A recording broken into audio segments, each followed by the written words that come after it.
This is Frankly Cigars. I'm Joshua Harris with Mr. GQ, Senor Make Me Wait, and His Royal Majesty of Vest, Ties, and Cufflinks. Oh, yeah. Welcome, my friend. Thanks for having me. Of course, bro. Of course. Anything you want to tell the people? Anything you got going on? Any charitable organizations? Anywhere they can send money or cigars or liquor? Like, I mean, Well, you can send all the cigars this way for sure. But nonprofit, it's called 3-in-1 Family Center down in Goldsboro, North Carolina. My parents run that organization, have been for over 20 years. And typically their mission Monday through Friday is delivering food to needy folks in the community, man, from seniors to kids after school meals and to whoever may just be in need, man. So Okay. 3-in-1 Family Center in Goldsboro, North Carolina. And it's 3in1familycenter.com or .org? Yep, Which and one? you can find them on Facebook as well. Okay. Yeah, that's the most convenient way to get in touch with them. Yep. Outstanding. Yep. When did you smoke your first cigar? Man, I think it was back in 2016. I had my first stick. I had just moved from North Carolina, moved up to Maryland to pursue a different career after I separated out of the military. Okay. So What branch were you in? I was in the Navy. Okay. Yeah. My dad was in the Navy too. Okay. He was on Okay. USS Albany. Okay. I was attached to a squadron of helicopter mechanics. So, Okay. Yeah. you know, I deployed a couple times on some ships, but never attached to one. His uncle called him. The country was at war at that time, and his uncle Sam called him and said, "Hey, I'd like for you to come down and become a part of this thing that we're doing." Oh man. And he realized his number was going to be up, so he was like, "Look, I like the water, and I don't really want to get shot at that much, so let me go ahead and get on a guided missile cruiser." And I said, "What'd you do in the Navy?" "We painted the ship a lot." That was my thought process too. I said, man, listen, I didn't do anything to those people. No need for them to throw bullets at me. Right. So I chose the Navy that route myself. What's your favorite drink to pair with your cigar? So that it depends. Okay. Depends on what I'm doing. You know, if it's nighttime, I'm going old fashioned. That's my go-to. And specifically with Woodford, I like the Woodford old fashions. Something simple, cool. But you know, if it's during the day vibe, I'm going with champagne. I like the Rosé Moet. Yeah. Okay. Yeah. I'll have. I wouldn't have guessed Rosé Moet. Like Yeah. I really wouldn't have. Yeah, that's my go-to. Or Sauvignon Blanc. I'll go with wine as well. So do you feel that the wine can stand up to a heavier cigar? I think it does. But you know, it also depends on what you're smoking. I typically go for the Maduros and little spicy stuff on there. But the wine, I'm drinking it because it tastes good, you know, and it still tastes good even with the cigars. Well, it can work kind of opposite too. Like if you have a sweet wine and you take that sweet wine onto the palate, and then that's going to ready you for the next pull of the heavy Nicaraguan cigar. Definitely balances that out. Definitely makes sense. It's not as complex as the old fashioned though. No. You get some of those old fashions where you're like, oh, that's all bitters. Oh yeah.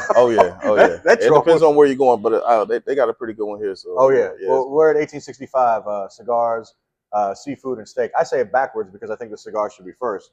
But it's really 1865 seafood, cigars, and well, I just put the cigars in. Yeah. What's your best advice to a new cigar smoker?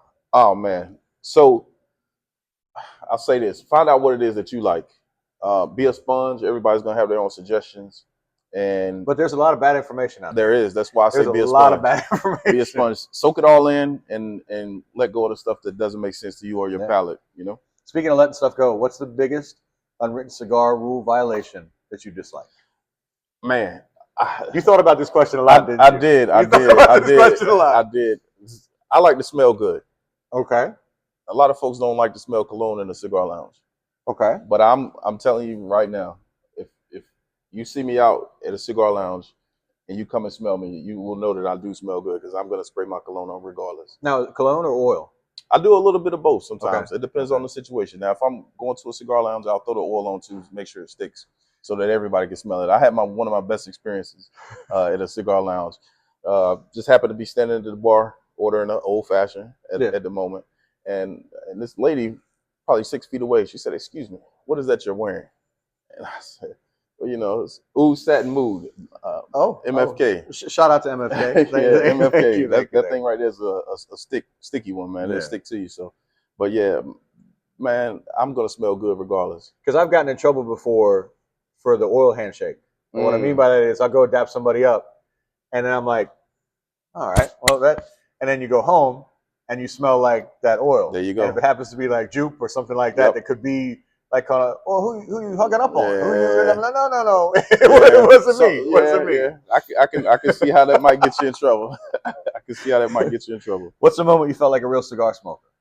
What was the moment where you were like, okay, made it? I graduated from the Connecticut Leaf. Really? Yeah. What was the graduation present that you gave yourself? What was the cigar? Olivia, Series V. Yeah.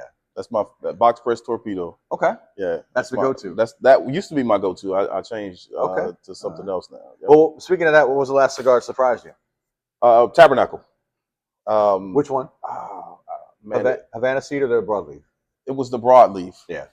Now I went in and expecting a nice little quick smoke to get me on through, but that's one is a one hit a quitter. Oh yeah. Put you to bed. Yeah. That little guy's that is the last cigar of the night for a lot of people because they're just like, no, I'm nicotine down. I'll be just fine.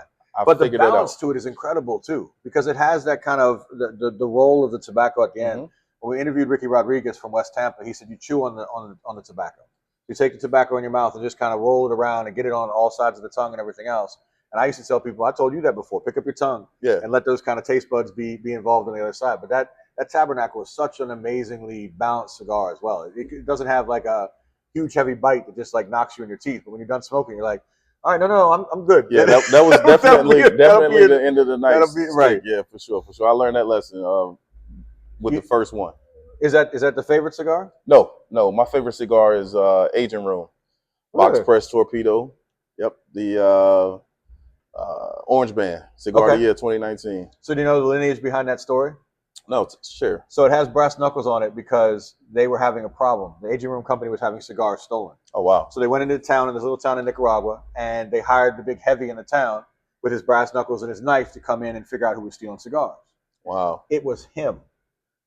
He was the bandit that was stealing the cigars. So they were like, never again. And they put brass knuckles on the band, just a little print of it to always be like, yeah, that's a cool story. What happened. That's funny. That's hilarious. The guy you went to go was the one that was knocking you over the head. It's like The Departed. I have to find the rat. You have to find yourself? Like what do you mean? Oh, spoiler. I'm sorry. The movie's been out a couple years. You should have known that by now. Is there an accessory you can't live without? My V-cut. Really? I love a V-cut. So you're going to V-cut everything? Everything.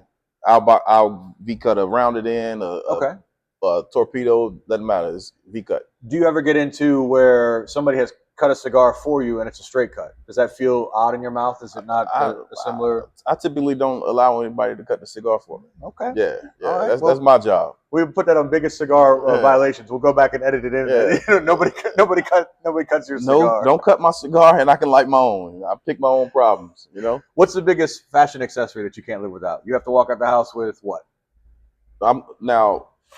I take my Louis Vuitton bag with me everywhere I go. It keeps my cigars. Shout out to Louis Vuitton. We're actually looking for sponsors. So if you'd like to sponsor this, reach out to us at franklycigars@gmail.com. Go ahead. There you go. So I throw my V-cut in there, my lighter. I'm good to go. I can be out all night. Okay. Yep. Have you ever met anyone in the cigar industry that you were epically impressed by? So not so far. I'm just 10 years in. Haven't really done much outside of just hanging out at lounges or But not like an event or like a big smoke or anything like that. No. So I'm looking to attend my first one.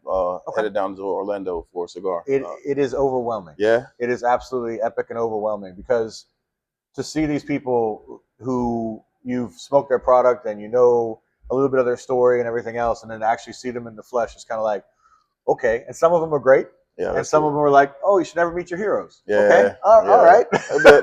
That'd be pretty tough, man. Especially if Aging Room's in the building. I want to see the brass knuckle guy. Right. I don't think he exists anymore, but I mean, they could have him there. Is there anything you want to ask me? Yeah. What's your favorite smoke right now?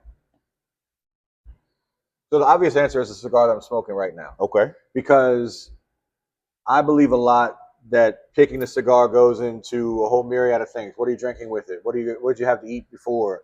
What was the last cigar that you had prior to that? What's the situation?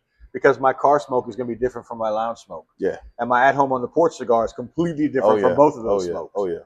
A lot of people don't understand that if you're smoking in a lounge with a bunch of other people, you're also tasting their cigar. Yeah. And you also have those affecting your palate as well. So it's interesting. I don't know. Favorite cigar.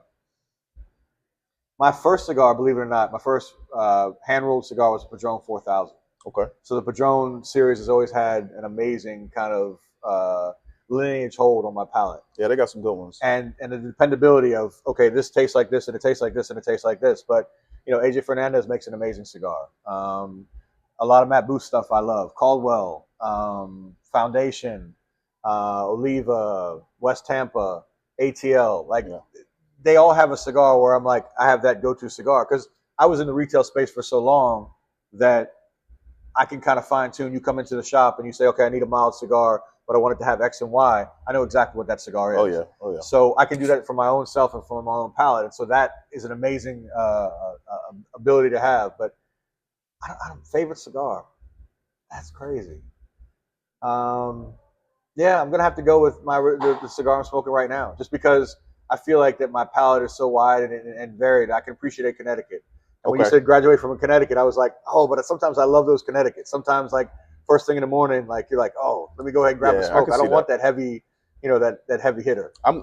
Man, the first smoke, cup of coffee, I can go aging room, orange band right now. So how many aging rooms could you smoke before you're tired of it? So I've been smoking aging rooms for about 3 or 4 years now, Wow. consistently. Okay. I'll throw some mixtures in between. Yeah. Go with a Padron in there. So I even Avo. I'll go down that road. But typically it's aging room. I know exactly where to go get them in the shop, and I'm leaving with 4 of them. You know what I mean? That's enough to get me So through. here's a funny fact. We used to move stuff in the shops that I worked at, so people would have to look and maybe find something new. So when you know that something's supposed to be there, Oh it's yeah. like sometimes in the shop they'll be like, Oh, that's just messed up. to Yeah, put, yeah. I can. because I remember you coming in and going, Oh yeah. "All right, where are they? Exactly what I'm who's got looking them? for. Is it that guy? Yeah. But now you got to get a pair of brass knucks and you can just take them when you There walk you in the go. shop. There you go. So- I support that. Oh yeah, man. This is a good smoke too, man. Thank you, man. Oh, no problem. I'm glad you appreciate enjoyed that. it. I've never V cut that before. Now, have you ever star cut it I where you V haven't. cut it twice? Mm-mm. So I've seen people V cut them twice, where you put the V cut across it, Mhm. and then perpendicular to that, you make another cut. You can even go so much as I've seen 4 or 5 of the same cut. Oh wow. At that point, why not just straight cut it? Yeah, Like you at might that as point, well. you're just and It is increasing the airflow, so I can see it. I can see I that. can see that. Yeah. Yeah, but I could see 2, not 3 and 4 cuts. Yeah, you might as well, like you said, just go ahead and straight. You are a cut it. habitual line drawer. Yeah. You're like, no, we're not doing that, and this is not happening. Yeah, and I'm not leaving without the Louis. Like it's a that whole thing goes everywhere I go, man.